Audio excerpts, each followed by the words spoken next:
കുട്ടമ്പുഴ ഗ്രാമപഞ്ചായത്തിൽ ജനകീയ ആസൂത്രണ പദ്ധതിയിൽ ഉൾപ്പെടുത്തി പട്ടികവർഗ വനിതകൾക്ക് കന്നുകുട്ടികളെ വിതരണം ചെയ്തു. വികസനകാര്യ സ്റ്റാൻഡിംഗ് കമ്മിറ്റി ചെയർമാൻ CBKA കന്നുകുട്ടി വിതരണത്തിന്റെ ഉദ്ഘാടനം നിർവഹിച്ചു.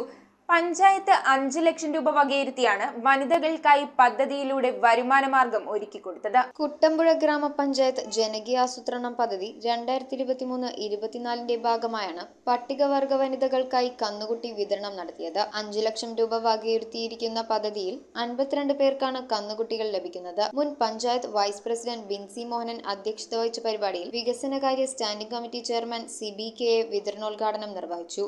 ആദ്യഘട്ടത്തിൽ 5 വനിതകൾക്ക് കന്നുകുട്ടികളെ വിതരണം ചെയ്തു. ഡോക്ടർ ടിനി എല്ലാവർക്കും ആശംസകൾ അർപ്പിച്ച് സംസാരിച്ചു. ചടങ്ങിൽ കർഷകരും മൃഗാശുപത്രി ജീവനക്കാരും പങ്കെടുത്തു. News bureau, Kothamangalam. നിങ്ങളുടെ കാഴ്ച പരിശോധിക്കുവാൻ ക്വാളിഫൈഡ് ഒപ്ട്രോമെട്രിസ്റ്റിന്റെ സേവനം ലഭ്യമാണ്. KR opticals, near federal bank, Palluruthy. Specs world, opposite TB hospital, Karuvelippady. KR opticals, combustion മുക്ക്, കുമ്പളങ്ങി.